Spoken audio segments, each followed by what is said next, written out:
두 번째 시간인데 오늘은 이제 요한복음 1장에서 21장 말씀을 이렇게 같이 나누고 기도하는 시간을 갖겠습니다. 오늘 하나님께서 기도 제목을 주실 때 우리의 믿음은 예수 그리스도다, 이런 기도 제목을 하나님께서 주셨습니다. 이 요한복음의 저자는 사도 요한입니다. 여러분이 다 아시는 것 같이 이 사도 요한은 12제자, 이 12사도의 한 사람으로서 예수님이 너무나도 사랑하셨던 그런 예수님께 최후의 만찬 가운데서 예수님께 이렇게 기대서 식사를 했던 그 사람이 사도 요한인데, 이 사도 요한이 두 권의 책을 기록을 했습니다. 첫 번째는 이 요한복음, 이 책을 기록했고, 그리고 두 번째는 요한계시록, 이 두 권의 책을 기록했는데, 이 요한복음을 기록한 목적이 있습니다. 이 요한복음 20장 30절에서 31절입니다. 예수께서 제자들 앞에서 이 책에 기록되지 아니한 다른 표적도 많이 행하셨으나 오직 이것을 기록함은 너희로 예수께서 하나님의 아들 그리스도이심을 믿게 하려 함이라. 또 너희로 믿고 그 이름을 힘입어 생명을 얻게 하려 함이니라. 아멘. 이 요한복음의 기록 목적이 예수님을 믿게 하려 함이라는 거예요. 근데 이 예수님이, 이 요한복음에서 가르치는 예수님이 누구시냐면요, 하나님의 아들 예수 그리스도, 독생자이신 예수 그리스도인과 동시에 하나님이시라는 거예요. 하나님이시고 메시아이시고 그리스도이시고 또 우리의 통치자이시고 우리의 주님이시라는 거예요. 그분을 믿게 하려고 이 요한복음을 기록하셨다는 거예요. 그 이름을 믿으면, 그 이름을 우리가 믿게 되고 하나님 앞에 나가면 영생의 삶을 얻는다는 겁니다. 천국 간다는 뜻이죠. 여러분이 이 요한복음 좀 이렇게 집중적으로 다시 한번 읽어보시고 성경을 읽으실 때 정말 하나님께서 우리에게 주신 그 하나님의 영감, 하나님의 말씀이죠. 성령으로 감동된 그 말씀이 실제적으로 우리의 삶에 나타나게 될 때, 성경을 읽고 또 계속해서 읽다 보면 하나님이 어느새 우리에게 알 수도 없는 믿음을 주셔서 하나님의 놀라운 역사가 일어납니다. 그 역사는 다른 것이 아니고 이 세상을 믿음으로 승리하고 믿음으로 이긴다는 거죠. 여러분이 이 요한복음 많이 읽어주시고 또 그 외의 성경들을 많이 읽어서 하나님이 주시는 믿음을 받으시기 바랍니다. 이 요한복음에 이 중심 단어가 있는데 믿다라는 단어입니다. 믿는다. 이 단어가 요한복음에서 무려 98번이나 나옵니다. 계속 믿는다, 믿다, 이런 단어가 계속 나오는 거죠. 얼마나 하나님이 정말 이렇게 간절하셨으면, 우리가 간절한 게 아니고 하나님이 우리에게 간절한 거예요. 하나님이 우리에게, 예수님께서 얼마나 간절하시면 정말 이렇게 그냥 믿어라, 계속 내가 그다, 막 계속 얘기하는 거예요.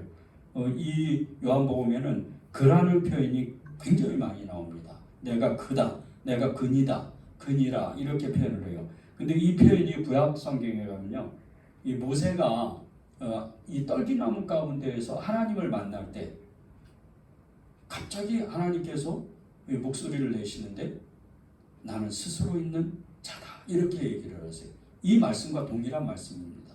내가 그다. 너희가 성경에서 말하는 그 메시아 그리스도 계속해서 찾는, 이제 율법 교사들과 바리새인들, 사두개인들, 제사장들과 그리고 서기관들이 계속해서 그 표현했던 그 메시아 그리스도, 그분이, 이 예수님께서 내가 그니라, 이렇게 말씀하십니다.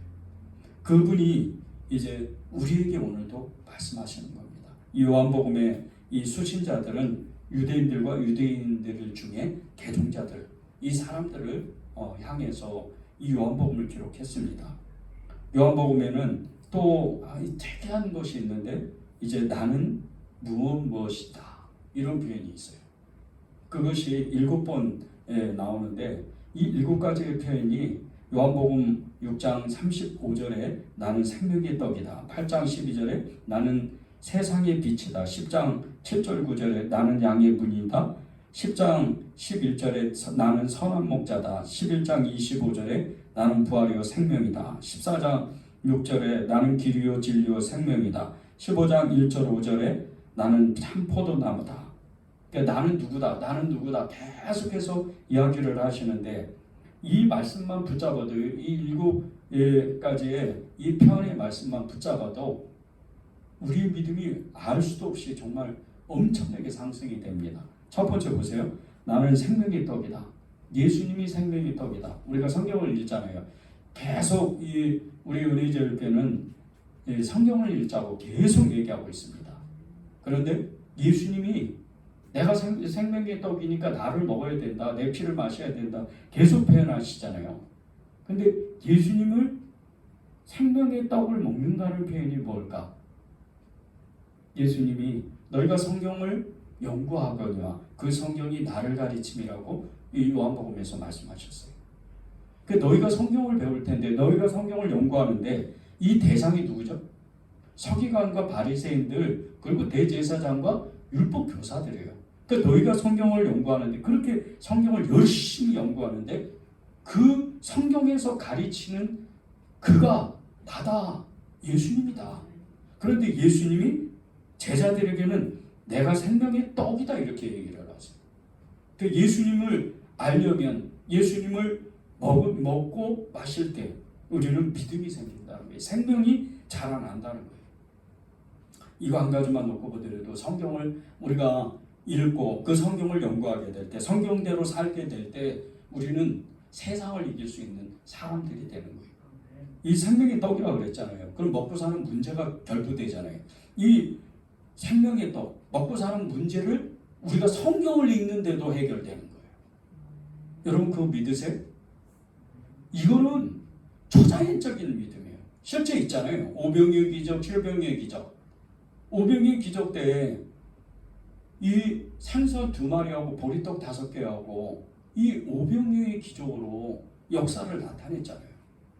보리떡 2개하고 물고기 5마리 갖고 하나님께서 5,000명, 그러니까 남자만 5,000명이라고 표현을 했으니까 적어도 2만 명 가까이는 된다는 뜻이에요. 그러면 이 엄청난 숫자를 불과 그냥 몇 개의 그 보리떡과 그리고 몇 마리의 그 생선 가지고 다 먹이 살리는, 하나님이 생명의 떡이다. 성경을 읽으면 정말 먹고 사는 문제가 해결된다. 왜 그런지 아십니까? 믿음이 자라는 거예요. 믿음이 자라기 때문에 믿음으로 모든 것을 기도하고, 그리고 믿음으로 그것을 취하기 때문에 직장도 갈 수가 있는 거고, 그리고 또 거기에 대해서 우리가 살아갈 방법, 살아가는 길도 길이요 진리요 생명이라고 말씀하셨기 때문에 그 길을 따라가는 거예요. 보세요. 그 6번째, 나는 길이요 진리요 생명이라고 되어 있잖아요. 생명의 떡을 먹으면 진짜 길이요 진리요 생명의 길을 갈 수 있다는 거예요. 거기 또 보십시오. 나는 세상의 빛이다. 너희는 세상의 소금이요, 그리고 너희는 소금이고 세상의 빛이라고 그렇게 말씀하셨는데, 세상의 빛이다. 이 예수님이 세상의 빛으로 오실 때 우리에게 비추면, 예수님이 우리를 점령하시고 우리를 다스리시고 우리를 통치하시면 그 세상의 빛이 세상 가운데에서 우리가 또한 어둠을 밝히는 사람이 되는 거예요. 여러분이 죄를 이길 수 있을까? 습관적으로 지는 죄, 어떤 그 마음의 그 죄로 인해서 정말 이렇게 그냥 끊지 못하고 정말 그 마음에 정말 이렇게 눌려 있는 그런 것들, 이런 것들이 정말 해결될 수 있을까? 이 말씀, 나는 세상의 빛이다. 이 말씀을 그냥 그대로 있는 그대로 그냥 믿고 선포하면 우리 안에 어둠이 완전히 사라지는 거예요. 염려, 근심, 두려움, 그리고 우리 안에 있는 어둠의 어떤 정말 세력들, 이런 것들이 다 떠나가게 돼 있어요. 말씀이 그러니까. 또 주님 보세요. 나는 양의 분이다. 나는 선한 목자다. 나는 참 포도나무다. 나는 부활이요 생명이다. 이렇게 말씀하셨는데, 이 예수님께서 양의 문인, 양이 너무 연약하잖아요. 그런데 주님이 정말 이 베드로를 부르셔서 마지막에 그 요한복음에 나오잖아요. 마지막에 부르셔서 이 베드로에게 대사도의 그 사명을 주시기 전에 3번 예수님께 물어본단 말이에요. 예수님이 베드로에게. 그럼 베드로에게 물어보는데 네가 나를 사랑하느냐? 이렇게 물어보시는데 이 베드로가 대답할 때마다 예수님이 꼭 말씀하시는 게 있어요. 내 양을 치라. 똑같은 거예요. 나는 양의 문이다. 예수님이 우리를 지켜주시는 목자가 되시는 거예요. 그분께 의지하면 우리가 세상 가운데 일이 되어같이 정말 엄청나게 밀려오는 이 영적인 정말 세상의 무서운 쓰나미와 같은 이 모든 것이 다 예수님이 지켜주신다는 거예요. 지금은 어렵고 지금은 힘들고 지금은 믿음이 없는 것 같지만 결국에서는 예수님이 우리를 도와주셔서 그 모든 것을 이기고 그 양의 문이라고 하셨잖아요. 문은 닫고 열고 하는 기능이 있어요. 그런데 다 양들이 울타리에 들어온 문을 딱 닫으시는 거예요. 세상에 어떤 어려움이 있다 하더라도 예수님이 문을 딱 닫아 걸면 철장 권세이신 세상에 문을 닫으면 열자가 없는 그분이 문이 되셔서 어떤 어려움이 와도 그 문 앞에서 꼼짝 못하는 거예요. 이게 양의 분이라는 거예요. 이것만 믿어도 선한 목자다. 우리에게 징계를, 우리에게 심판을 주시는 것이 아니고 하나님은 선한 목자로 나에게 오셨다는 거예요. 그분만 의지하면 되는 거예요. 그분은 나의 참포도나무, 그분께 붙어 있으면 저절로 과실이 맺어지고 열매가 맺어지고 성과가 나타나는 믿음의 그 삶에 네 결실이 나타나는 역사가 일어나는 거예요. 나는 부활이요 생명이다. 우리가 부활을 왜 믿어요? 왜 생명을 믿어요? 그것은 우리가 가는 것이 여기서는 나그네와 그림자로 살아가지만 우리가 가는 결국의 종착역은 천국이에요. 그것을 믿는 겁니다. 여러분이 이 요한복음 읽으신 것처럼 정말 하나님께서 우리에게 하나님이 오셔서 나를 다스리시고 나를 통치하신다면 영적인 눈이 완전히 열려서 믿음의 삶을 살 수 있다는 거예요. 이 요한복음을 가지고 우리가 9가지의 기도 제목으로 오늘 말씀 나누고 기도하는 시간을 갖겠습니다. 첫 번째는 말씀이 육신되어 오신 예수님. 그분이 우리와 함께 하셨다는 거예요. 요한복음 1장 1절에서 18절. 오늘은 성경을 좀 많이 읽겠습니다. 요한복음 1장 1절에서 18절. 가정에 계신 분들도 다 성경을 찾으시면 좋겠습니다. 요한복음 1장 1절에서 18절. 다 찾으셨죠? 네. 천천히 우리가 읽겠습니다. 시작. 태초에 말씀이 계시니라. 이 말씀이 하나님과 함께 계셨으니 이 말씀은 곧 하나님이시라. 그가 태초에 하나님과 계셨고 만물이 그로 말미암아 지은 바 되었으니 지은 것이 하나도 그가 없이는 된 것이 없느니라. 그 안에 생명이 있었으니 이 생명은 사람들의 빛이라. 빛이 어둠에 비침에 어둠이 깨닫지 못하더라. 하나님께로부터 보내심을 받은 사람이 있으니 그의 이름은 요한이라. 그가 증거하러 왔으니 곧 빛에 대하여 증언하고 모든 사람이 자기로 말미암아 믿게 하려 함이라. 그는 이 빛이 아니요 이 빛에 대하여 증언하러 온 자라.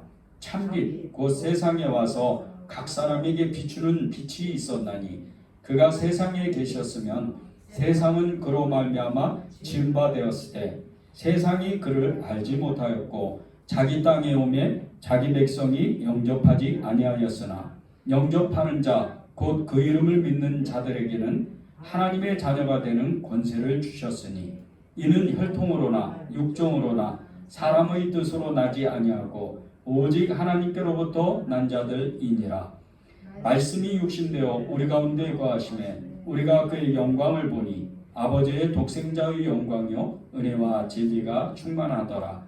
요한이 그에 대하여 증언하러 외쳐 이르되 내가 전에 말하기를 내 뒤에 오시는 이가 나보다 앞선 것은 나보다 먼저 계심이라 한 것이 이 사람을 가리킴이라 아니라. 우리가 다 그의 충만한 데서 받으니 은혜 위에 은혜로라. 율법은 모세로 말미암아 주어진 것이요 은혜와 진리는 예수 그리스도로 말미암아 온 것이라.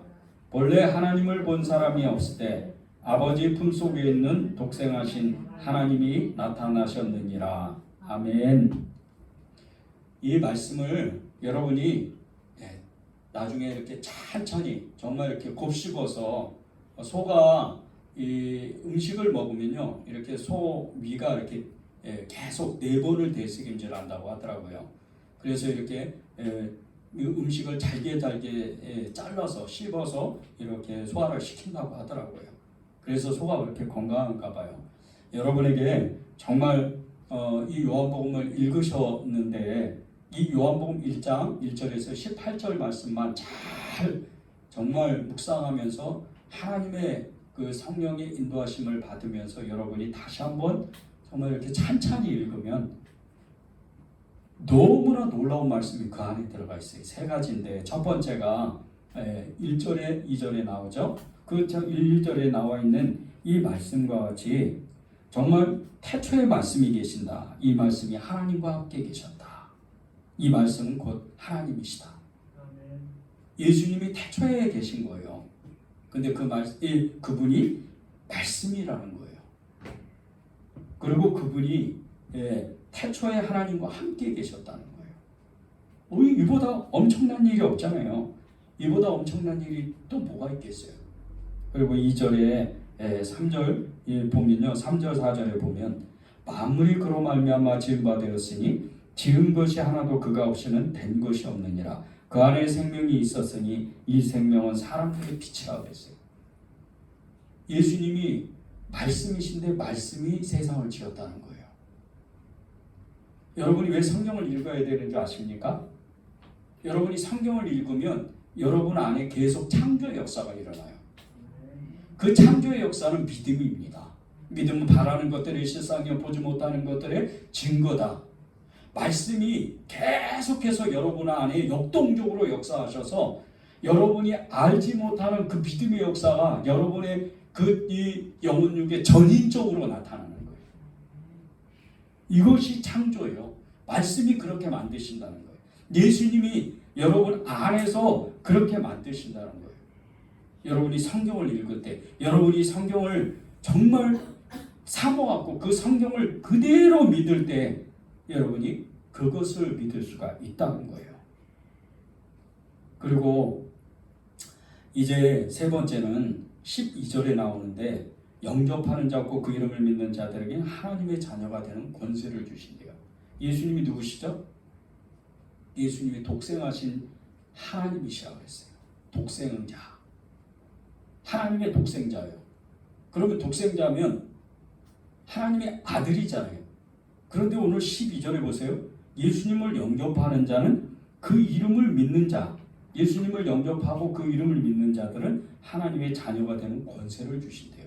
그러면 저와 여러분이 누구죠? 우리는 예수님의 형제인 거예요.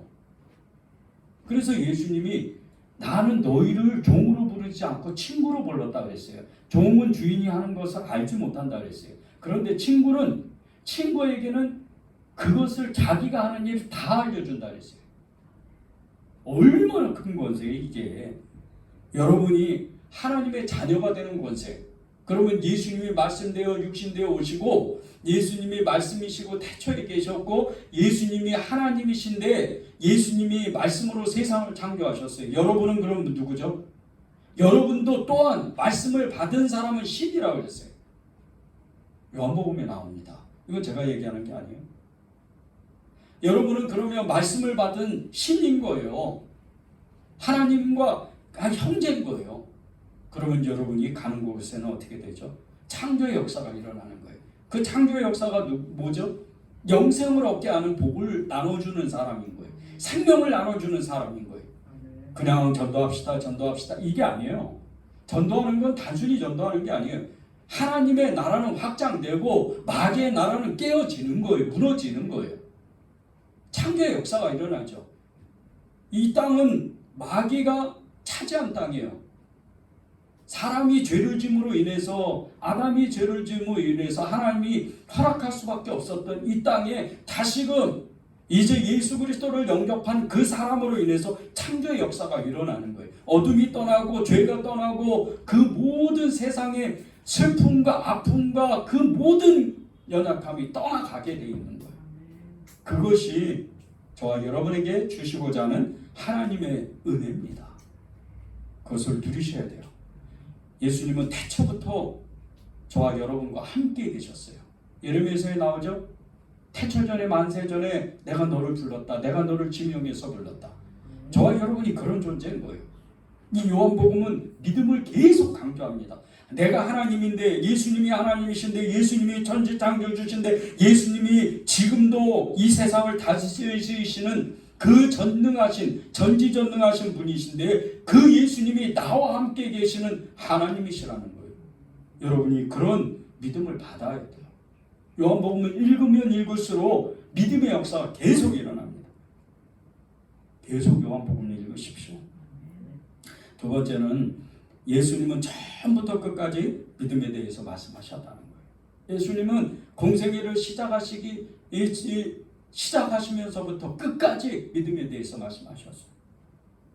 요한복음 2장 11절입니다. 그리고 요한복음 2장 22절입니다. 먼저 11절을 읽겠습니다. 예수께서 이 표적을 갈릴리 가나에서 행하여 그의 영광을 나타내시매 제자들이 그를 믿으니라. 22절입니다. 죽은 자 가운데서 살아나신 후에야 제자들이 말씀하신 것을 기억하고 성경과 예수께서 하신 말씀을 믿었더라.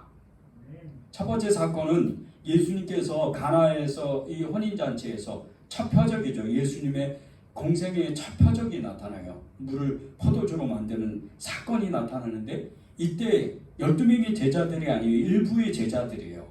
베드로, 요한, 야고보를 비롯해서 일부의 제자들, 빌립이나 일부의 제자들이 같이 갔었는데, 근데 이 제자들이 예수님이 물로 포도주를 만드시는 사건을 보면서, 거기 보세요. 11절 하반부에 보면 제자들이 그를 믿으니라. 하나님이신 걸 믿은 거예요. 믿음이 눈이 열려요. 그리고 22절에 보면 죽은 자 가운데서 다시 살아난 후에 제자들이 이 말씀하신 것을 기억하고 성경과 예수께서 하신 말씀을 믿었더라. 예수님이 부활이라고, 나는 부활이라고 말씀을 하셨어요. 그런데 부활하실 것을, 사흘 만에 부활하실 것을 말씀하셨는데 이 말씀을 하시기 이전에 이 요한복음 2장에 이제 유대인들과 논쟁을 벌이는데 그 46년 동안 지었던 이 예루살렘 그 성전을 너희가 다 헐어라. 그럼 내가 3일 만에 내가 다시 세울 것이다. 그렇게 이제 말씀하실 때 이 유대인들이 잘 알아듣지를 못했어요.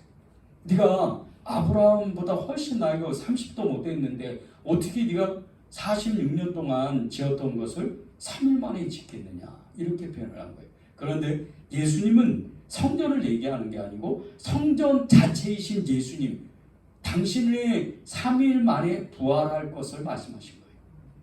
그런데 이 말씀을 제자들도 알아듣지 못하다가 나중에 부활하신 후에야 제자들이 그 말씀을 알아들어요. 예수님은 믿음에 대해서 얘기를 하셔요. 보세요. 부활하신 후에 제자들이 말씀하신 것을 기억하고 성경과 예수께서 하신 말씀을 믿었더라.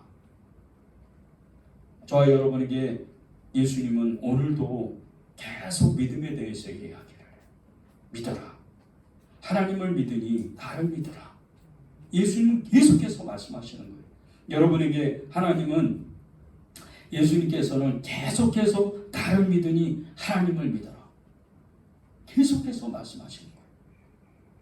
그 예수님을 따라서 믿음의 길을 가면 여러분이 하나님의 역사가 일어나게 되어 있는 거예요.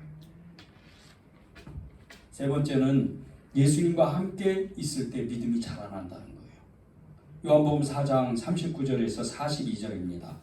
여자의 말이 내가 행한 모든 것을 그가 내게 말하였다 증언하므로 그 동네 중에 많은 사마리아인이 예수를 믿은지라. 사마리아인들이 예수께 와서 자기들과 함께 유하시기를 청하니 거기서 이틀을 유하시매 예수의 말씀으로 말미암아 믿는 자가 더욱 많아 그 여자에게 말하되 이제 우리가 믿는 것이 내 말로 인함이 아니니 이는 우리가 친히 듣고 그가 참으로 세상의 구주이신 줄 알미라 하였더라.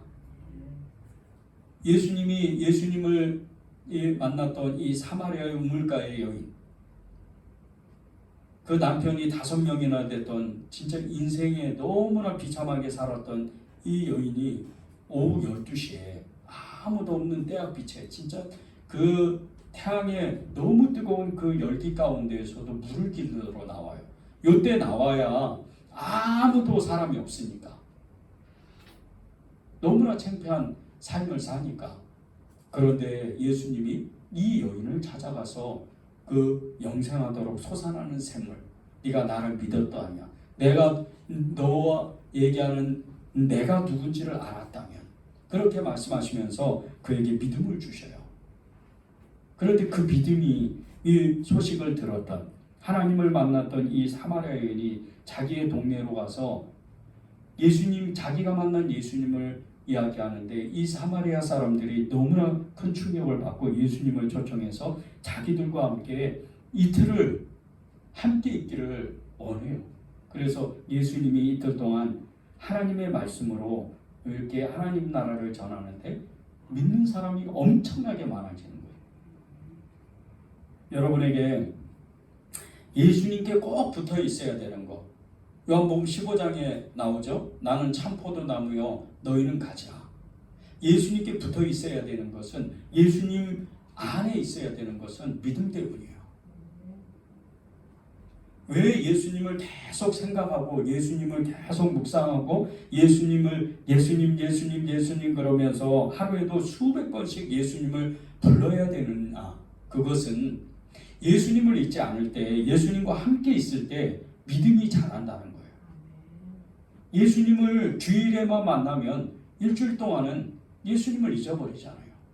그런데 예수님을 주일에 뿐이 아니고 월요일부터 토요일까지 계속해서 예수님을 묵상하고 성경을 보면서 기도하고 그런 시간을 보낸다면 주일에 뿐이 아니고 여러분의 믿음이 엄청나게 자라는 거예요.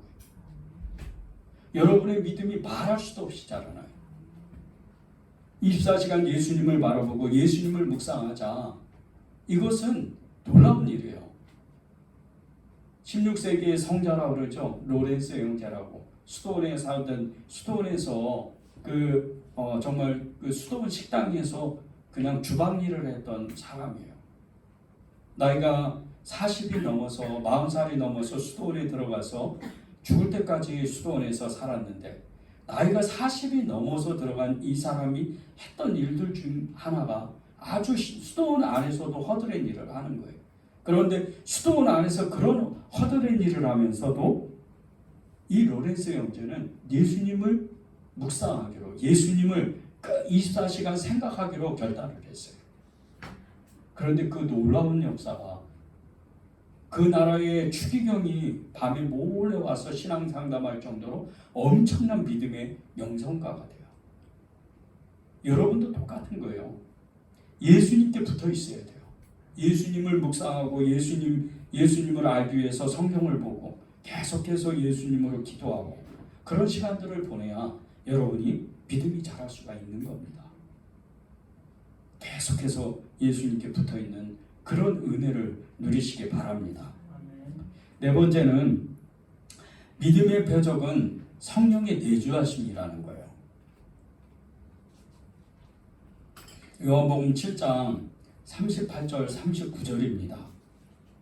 나를 믿는 자는 성령의 이름과 같이 그 배에서 생수의 강이 흘러나오리라 하시니 이는 그를 믿는 자들이 받을 성령을 가리켜 말씀하심이라.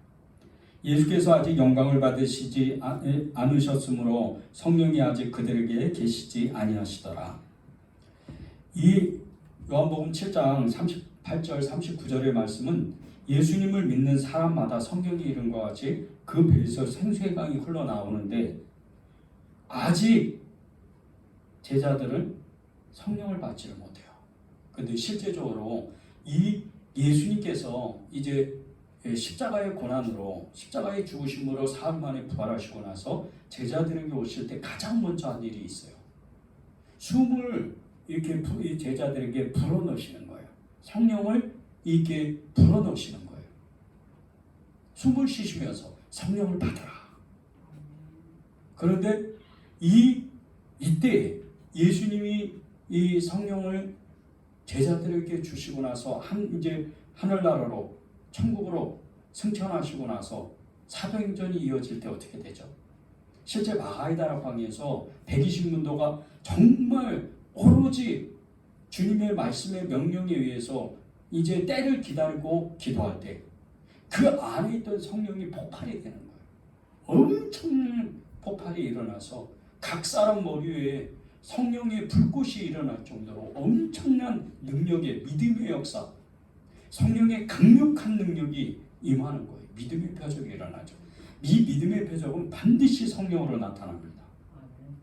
성령의 역사가 강력하게 나타나는 기적과 이적과 표적, 사실은 모든 그리스도인들에게 일어나야 되는 표적인 거예요. 그런데 왜 21세기에 와서 지금의 이 믿음의 사람들은 왜 표적이 일어나지 않을까? 왜 그럴까요? 믿음이 없는 거죠. 믿음이 없기 때문에 나타나지 않는 거예요. 요즘도 지금 시대도요. 귀신을 쫓아내고 병을 고치고 능력 행함의 역사를 일으키는 사람들이 있어요. 그럼 이 사람들의 믿음은 특별한 거고 우리의 믿음은 뭐 믿음이 연약한 건가요? 아니에요. 똑같은 믿음입니다.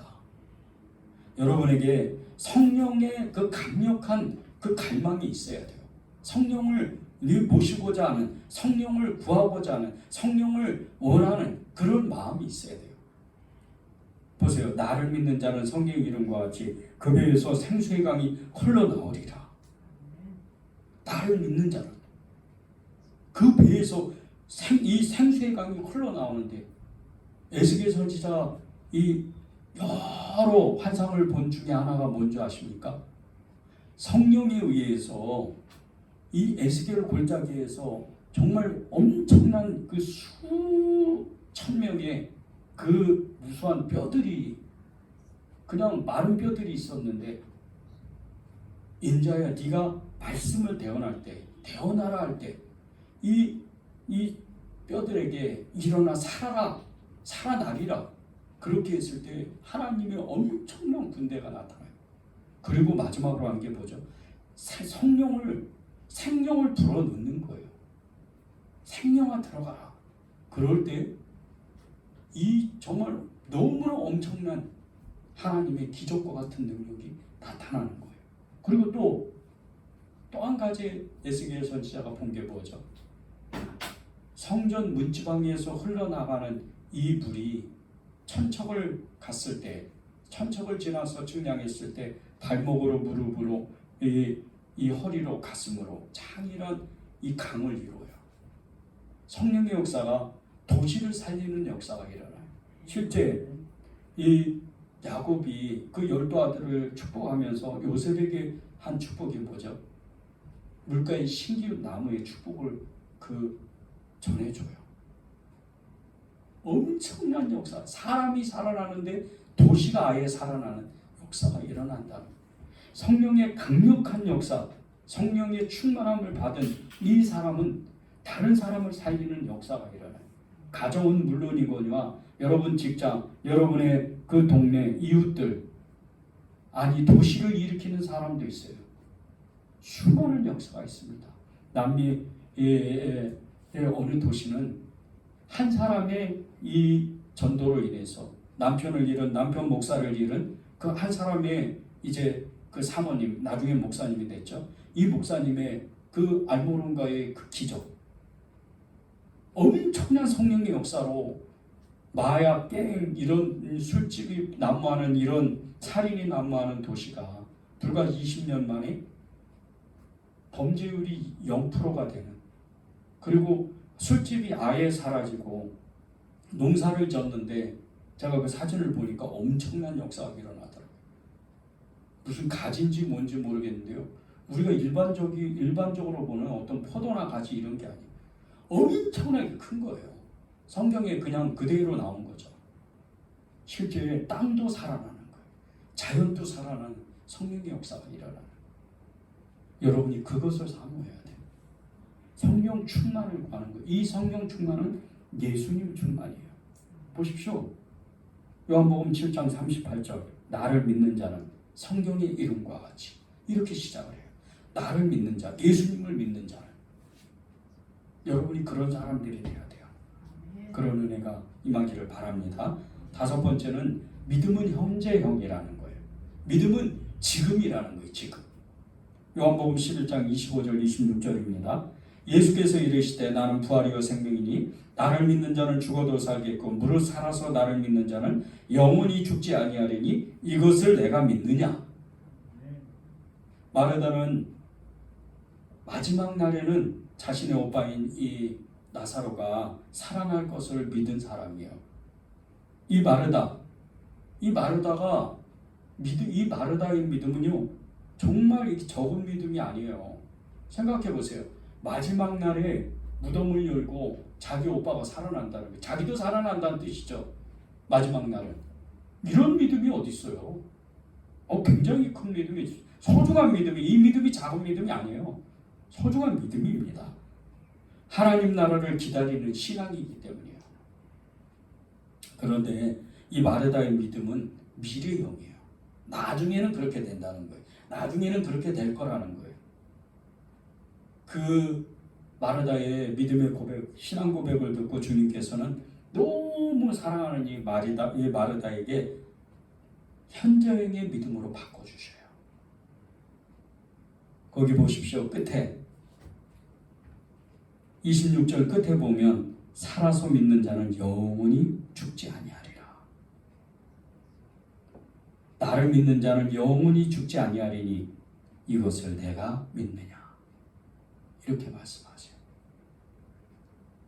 무릇 살아서 믿는 자는 죽어도 살겠고 살아서 믿는 자는 나를 믿는 자는 영원히 죽지 아니하리니 이것을 내가 믿느냐.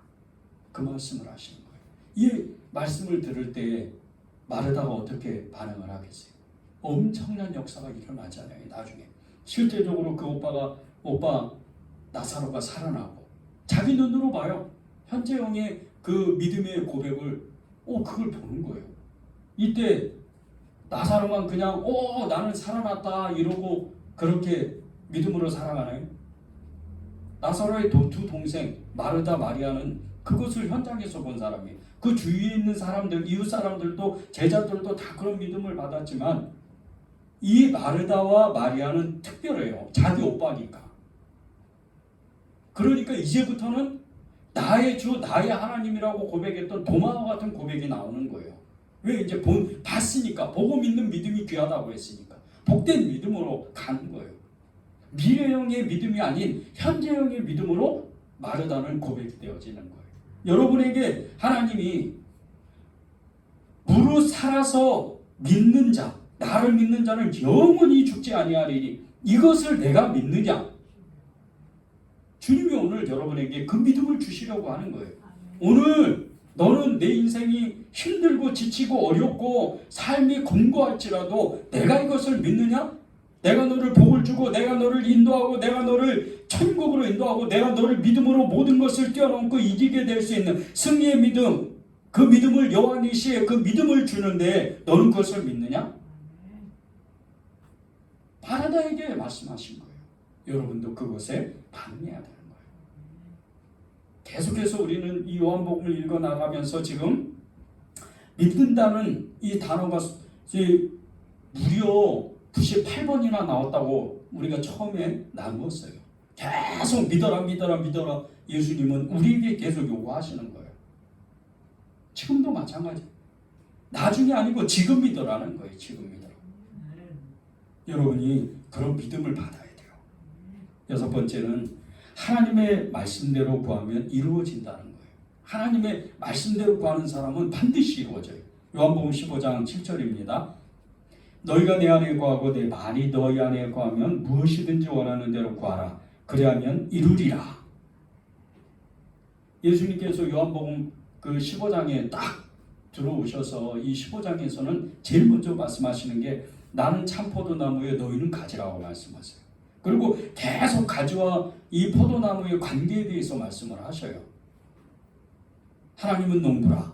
내 아버지는 농부고 나는 참 포도나무인데 너희가 가지인데 가지가 포도나무에 붙어있지 않으면 떨어져 농부들이 다 그 가지를 모아가지고 불살라 없애버린다는 거예요. 그런데 가지에 붙어있기만 하면 나중에 열매가 맺어져서 결실이 풍성하게 나타난다는 거예요. 그런데 보세요. 요한복음 15장 7절에는 이렇게 말씀하세요. 너희가 내 안에 거하고 내 말이 너희 안에 거하면 무엇이든지 원하는 대로 구하라. 그리하면 이루리라. 주님은 우리가 예수님 안에 성령 충만해서 예수님 안에만 있으면, 하나님의 말씀을 우리가 늘 가지고 있으면 예수님의 이름으로 기도하는 모든 것을 이루시겠다는 거예요. 구하는 것마다 주시겠다는 거예요. 여러분 성경을 읽으시죠? 여러분 성령 충만하시죠? 그러면 여러분 믿음으로 구하세요. 하나님 이거 주세요, 저거 주세요. 하나님의 뜻에 합당한 모든 것은 하나님이 주실 것을 믿습니다. 우리가 얼토당토하는 것을 구하는 것도 아니고 하나님의 뜻에 맞게끔 하나님의 그 원하는 것을 구할 때 하나님은 우리에게 주시는 거예요. 여러분 먹고 사는 모든 문제들 그것도 구하는 거예요. 항상 전제가 있잖아요. 우리가 예수님을 믿는 거. 그 전제 안에 있으면 우리가 필요한 것을 구해야죠. 돈도 많이 벌어야 돼요. 여러분이 많은 정말 그 돈을 벌고 성공해서 어려운 사람 도와주고 또 정말 이렇게 나눠주고 베푸는 삶을 살아갈 때 그 믿음으로 말미에서 성령의 역사가 전이가 되고 성령의 역사가 자꾸 흘러가서 많은 사람들이 예수님의 이름을 부르게 돼 있어요. 그것이 가지가 포도나무에 붙어있는 원리입니다. 여러분이 그런 은혜가 임하기를 바랍니다. 7번째는 성령 충만함으로 받는 믿음이 있다는 거예요. 요한복음 16장 13절입니다. 그러나 진리의 성령이 오시면 그가 너희를 모든 진리 가운데로 인도하시리니 그가 스스로 말하지 않고 오직 들은 것을 말하며 장래를 너희에게 알리시리라. 여러분 꿈이 있죠. 여러분이 하고 싶은 게 있죠. 주님 안에서 여러분의 그 간절한 어떤 소망이나 여망이 있을 거예요. 간절한 그 원하는 게 있을 거예요. 그러면 여러분 성령 충만을 구해야 돼요. 여러분의 그 성령 충만을 구하는 것은 성령이 충만해지면요 하나님의 뜻하신 대로 기도하는 사람이 되는 거예요. 로마서 8장에 나오죠. 성령이 우리에게 말할 수 없는 탄식으로 우리 안에서 간구하고 부르시는데요. 성령은 모든 것을 통달하시는 분이에요. 하나님을 아는 분이에요. 그 성령님은 진리의 성령이시기 때문에 하나님이 말씀하신 것을 듣고 우리에게 알려주시는 분이에요. 그럼 우리가 성령을 충만하게 받으면 우리가 성령 안에서 기도하면 하나님의 뜻에 맞게끔 우리가 기도하게 돼 있어요.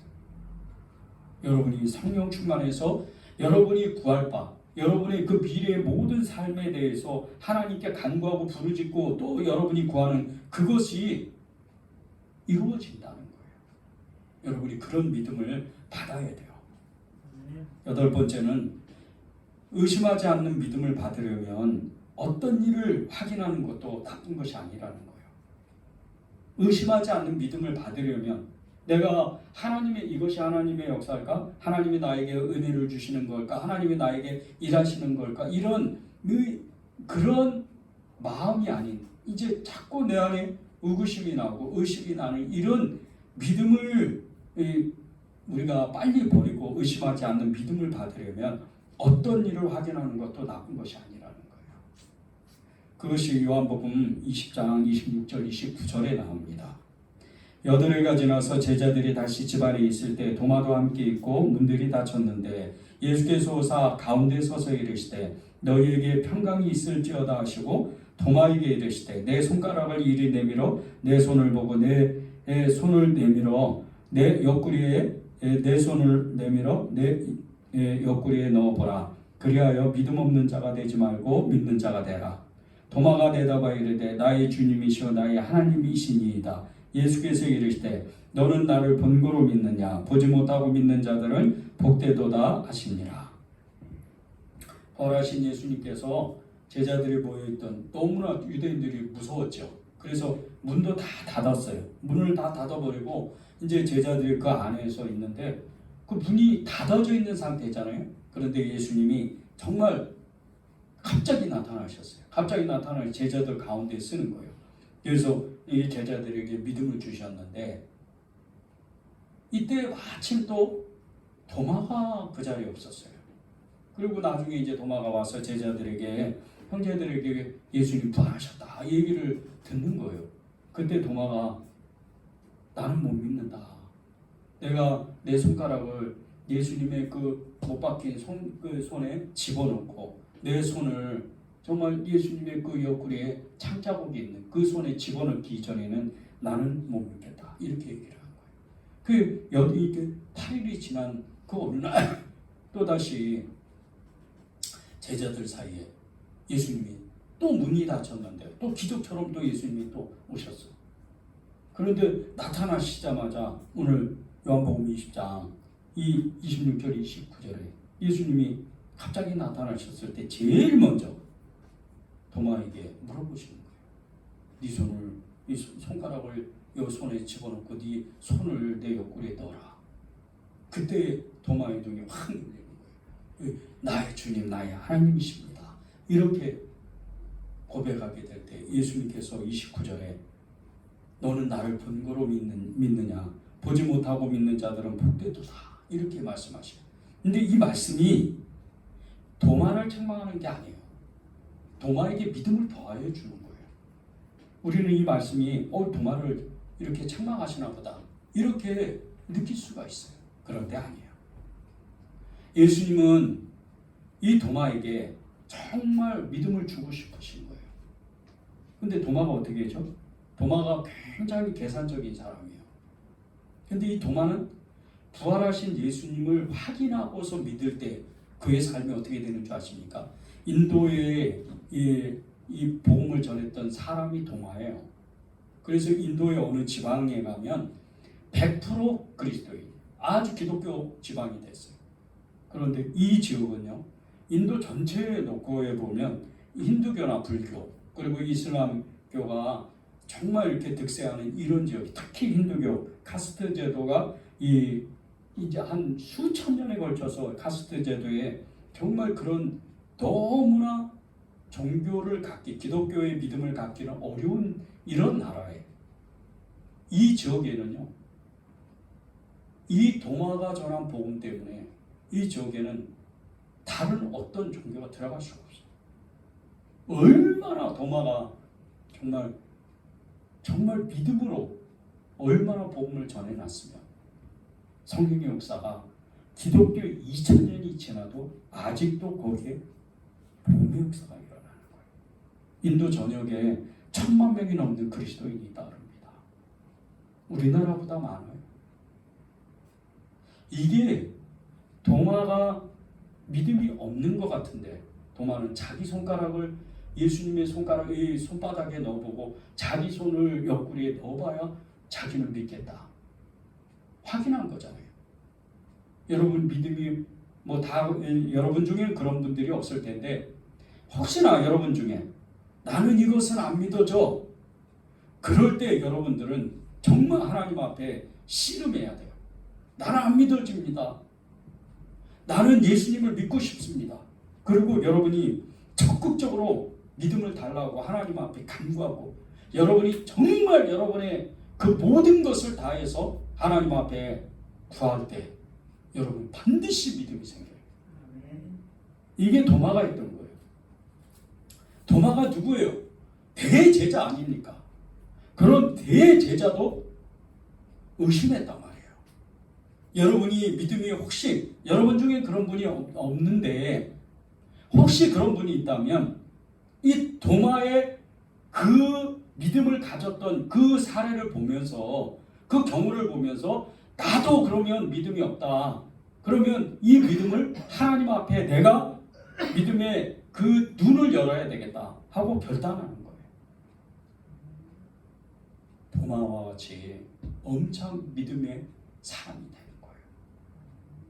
여러분이 도마와 같이 끝까지 하나님 앞에서조차 이 도마가 하나님 앞에서 한 거잖아요. 나는 예수님, 나는 당신의 그 손바닥에 내 손가락을 넣어봐야 될 것 같아요. 내 손을 넣어봐야 그래야 난 믿을 것 같아요. 나쁜 거 아니에요. 그러면 예수님이 다 받아주셔요. 예수님은 사랑하시되 끝까지 사랑하셨다고 했어요. 여러분의 그 의심, 여러분의 그 믿음 없는 거, 그것을 다 받으셔서 믿음을 주고 싶어 하세요. 여러분이 그 예수님께 구하시길 바랍니다. 네, 마지막으로 9번째, 내가 나를 사랑하느냐. 벌써 이게 무슨 말씀을 나누려고 하는지 여러분 다 아시죠? 요한복음 21장 15절 17절입니다. 그들이 조각 먹은 후에 예수께서 시몬 베드로에게 이르시되 요한의 아들 시몬아 내가 이 사람들보다 나를 더 사랑하느냐 하시니 이르되 주님 그러하나이다. 내가 주님을 사랑하는 줄 주님께서 아시나이다. 이르시되 내 양을 먹이라 하시고 또 두 번째 이르시되 요한의 아들 시몬아 내가 나를 사랑하느냐 하시니 이르되 주님 그러하나이다. 내가 주님을 사랑하는 줄 주님께서 아시나이다. 이르시되 내 양을 치라 하시고 세 번째 이르시되 요한의 아들 시몬아 내가 나를 사랑하느냐 하시니 주께서 세 번째 내가 나를 사랑하느냐 하시므로 베드로가 근심하여 이르되 주님 모든 것을 아시오매 내가 주님을 사랑하는 줄을 주님께서 아시나이다. 예수께서 이르시되 내 양을 먹이라. 예수님께서 베드로에게 세 번이나 내가 나를 사랑하느냐 이렇게 물어보셨어요. 베드로는 그 예수님의 이 질문 가운데에서 자신의 모든 존재를 다해서 마지막으로 대답을 합니다. 주님, 모든 것을 주님께서 아십니다. 내가 주님을 얼마나 사랑하는지 주님은 다 아십니다. 이 베드로의 대답을 우리도 주님께 해야 돼요. 끊임없이 해야 돼요. 한 번이 아니에요. 일회성이 아닙니다. 왜 그런지 아십니까? 이 베드로의 대답을 주도했던 주님의 이 깊은 배려가 이 사건 속에 있어요. 주님의 이 배려의 마음 보세요. 요한복음 21장을 딱 시작할 때요. 이 제자들이 베드로를 중심으로 다 고향으로 돌아가요. 그리고 고향으로 돌아가자마자 고기 잡으러 가요. 왜? 직업이 그거니까. 그래서 이제 요한, 야고보 그리고 빌립 다 고기 잡으러 가는 거예요. 그리고 밤새도록 고기를 잡아요. 새벽녘쯤에 아무 소득이 없어요. 그리고 아직 육지에 배를 대기 전에 멀리서 어떤 사람이 자기들을 부르는 거예요. 얘들아 이렇게 불러요. 근데 그것을 제일 빨리 알아본 사람이 있었어요. 그 사람이 누구냐면 예수님이 사랑하시는 제자 요한이에요. 요한이 딱 보자마자 예수님이시다 이렇게 얘기를 하는 거예요. 그 소리를 듣자마자 베드로는 아직 배가 물론 이제 배가 이렇게 육지로 이렇게 들어오는 때였어요. 그러니까 깊지가 않았겠죠. 바로 그냥 바다로 뛰어 들어가요. 그리고 헤엄쳐가지고 예수님께 다가와요. 근데 예수님은 다 불을 피우시고 고기와 떡을 거기다가 굽고 계셔요. 그리고 예수님께서 제자들에게 너희가 잡은 생선을 가져와라 이렇게 얘기를 하세요. 진짜 뜬금없는 얘기잖아요. 그리고 베드로가 실제적으로 그물을 걷어보니까 거기 그 유명한 153마리가 분명히 자기들은 고기를 못 잡았어요. 그게 3절에 나옵니다. 아무것도 잡지 못했다고 3절에 나와요. 21장에. 그런데 11절에 보면 그물이 찢어지도록 많은 153마리의 고기가 잡혀 있는 거예요. 이 사건을 보면서 여러분 뭔가 생각이 나지 않으세요? 베드로 처음 부르셨을 때 똑같은 상황이에요. 예수님이 베드로를 처음 부르셨을 때 밤이 새도록 고기를 잡았는데 아무 소득이 없어요. 얘들아 이쪽으로 가자. 저쪽으로 가서 그물을 내려.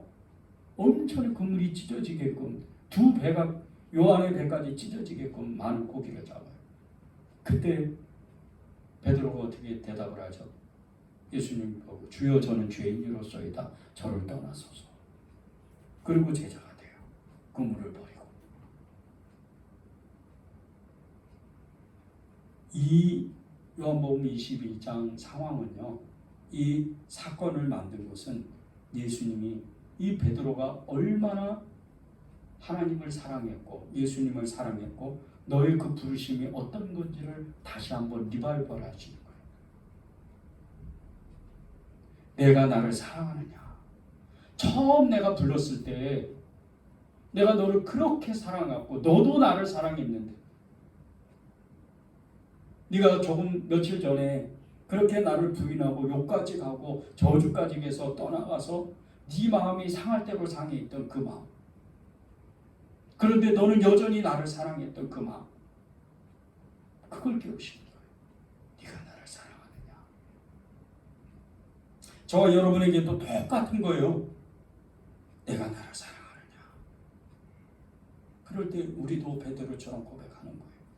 우리가 믿음이 연약하고 믿음이 정말 떨어지고 지금 그렇게 처음 주님을 만났을 때처럼 우리가 아무것도 아닌 것 같은 믿음이 다 사라져 버리고 정말 너무나 완고한, 너무나 굳어져 있는 그런 모양일지라도 주님, 내가 나를 사랑하느냐.